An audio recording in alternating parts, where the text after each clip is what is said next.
Thinking about Colin Wilson's book, The Outsider, which mentions Nietzsche, quite some interesting ideas in that, particularly when he says that Nietzsche is a religious philosopher and that Nietzsche rejected Christianity because it wasn't religious enough, and that Nietzsche's intent was to start a new religion, but that he failed to do so. So if we examine these assumptions, we can see there is some validity in them, even if they may not be completely true. They help us to understand certain things. If we remember that, of course, in the 19th century, by then, Christianity was at least 1,000 years old in terms of being an established religion.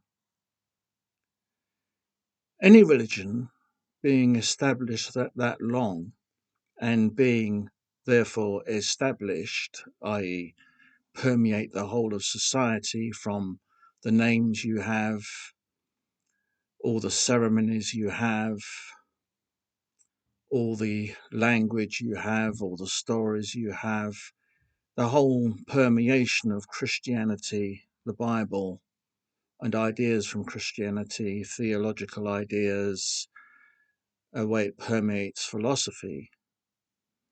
And of course, Nietzsche says that philosophers are a kind of development from the saint, and that much philosophy in his day was theology dressed up as philosophy. So one sees that there is very much a case for Christianity permeating the establishment. And like all establishments, especially after 1,000 years, things get very staid, stale, dry, and tedious.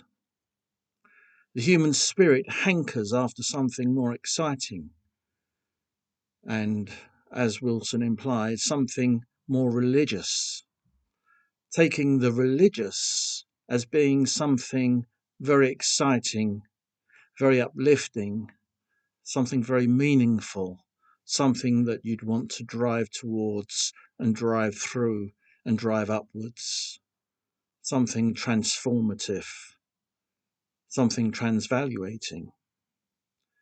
But rather, by the 19th century, religion had become rather staid and boring and predictable. So when Nietzsche attacks religion, Christianity of his day, he is attacking that moribund edifice, an edifice so vast that it's going to take a long while to fall down, and the God is going to take a long while to die. But we can take that point and position as quite a valid one and look at how Christianity conquered in Europe. It's rarely answered, the question is rarely answered satisfactorily, particularly by those on the right, those new pagans who say that Christianity is slave morality, it's Jewish, it's not worth it, it's not worth anything. Well, how could something so unworthy replace classical mythology, paganism, Norse paganism, all the great ceremonies and the great sacrifices and all the great gods and goddesses and all the superhumans and demigods and so on and so forth? How was Christianity a paltry thing to our pagans who speak today, to those Nietzscheans who speak today and say that Christianity is a mere Jewish thing that's very slavish and worth nothing? How could that replace the great warrior paganisms? Well, it seems that if we look at the first position we took, the reason would be very similar. That by the 4th and 5th centuries AD, by that time, the pagan religions were a couple of thousand years old, whether in the Mediterranean or by the North Sea and the English Channel.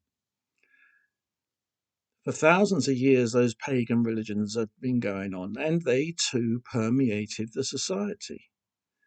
We know that from the various festivals and all relating to the ancient gods. We know that from the days of the week relating to the ancient gods. We know that from the runic alphabet. We know it from the naming of people. We know it from all those vast naming festivals and the whole nomenclature and the whole aesthetic, that it was all very much permeated by paganism in its glorious forms of Wotan, Odin, Thor, Apollo, Dionysus, the Celtic gods, and all the rest of them. All those pagan religions which were gradually replaced by Christianity. So one suspects that we had a very similar position in what we now call the Dark Ages, where pagan societies had their religions for thousands of years, and they had become very establishment. And they had, like all establishment things, started to become knocked and criticized as being perhaps not true, not real, just as Christianity was seen so in the 19th century, when books like David Strauss's Life of Jesus and Renan's Life of Jesus, all these books started to come out looking at Jesus as being just a normal man, and that the miracles can be explained rationally. So just as the disbelief started to come about in the 19th century and with Darwinism and science, it's just so in the Dark Ages. It's likely that as the Romans started to win war after war, the war gods of the pagans were seen as perhaps not as powerful as the Roman gods. And then the Roman gods themselves, as the empire started to decay, perhaps they were seen as not as real as they were thought to be.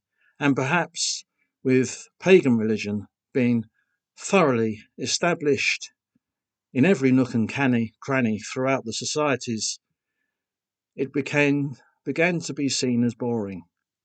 And then along comes this new religion, the Christianity, with its implication of individualism and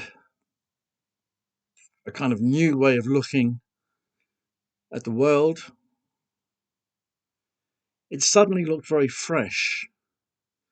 One thinks of the Viking chieftain who, when told of Christ's crucifixion, he slammed down his sword and said, "If I were with him then, I would have avenged him."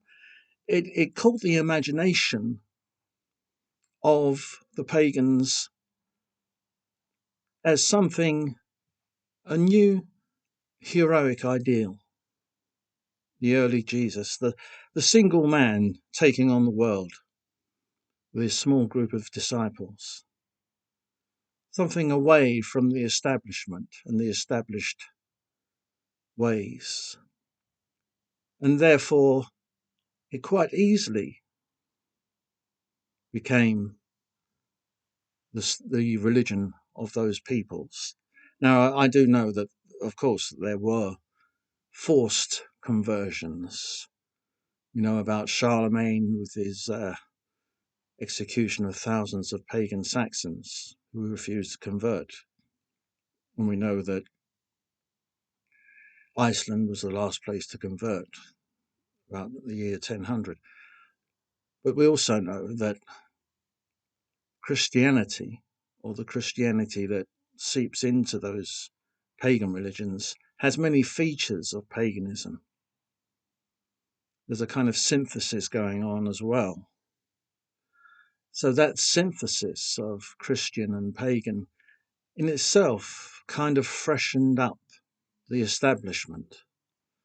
Just as in the 19th century, the synthesis of science and Darwinism started to freshen up the remnants of Christianity, and something, of course, that Nietzsche was scathing of, particularly of David Strauss. So Nietzsche's first essay of the Untimely Meditations, the very first one, on David Strauss, he finds that David Strauss is keeping the morality of Christianity, just taking out the supernatural,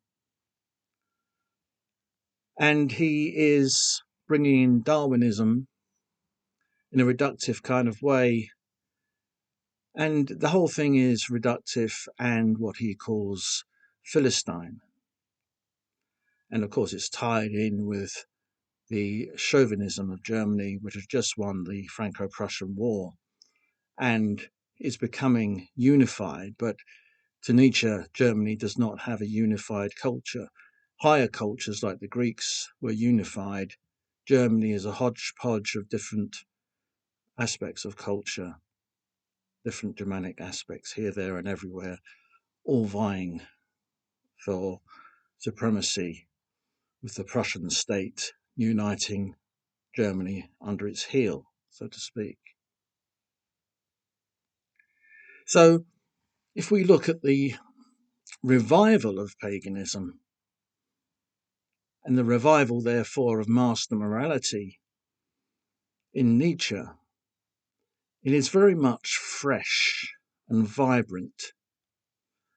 And that means it's attacking the edifice, the decaying, established edifice of now 2,000 years. And once again, in the way of things recurring eternally, we see that a new paganism, this time taking in technology as the new superpowers, a new paganism taking in technology in the West, replacing Christianity with the spirit of progress, looking at creating superhumans in the future through the addition of biotechnology into the human brain and body, and also traveling to other planets and colonizing other planets in the solar system. We see this as a godlike mission and an exciting new venture in humanity. So we see that, as with the Dark Ages becoming Christian, and as with the modern age becoming pagan once again after Christianity, but going up to the next level from the human to the superhuman.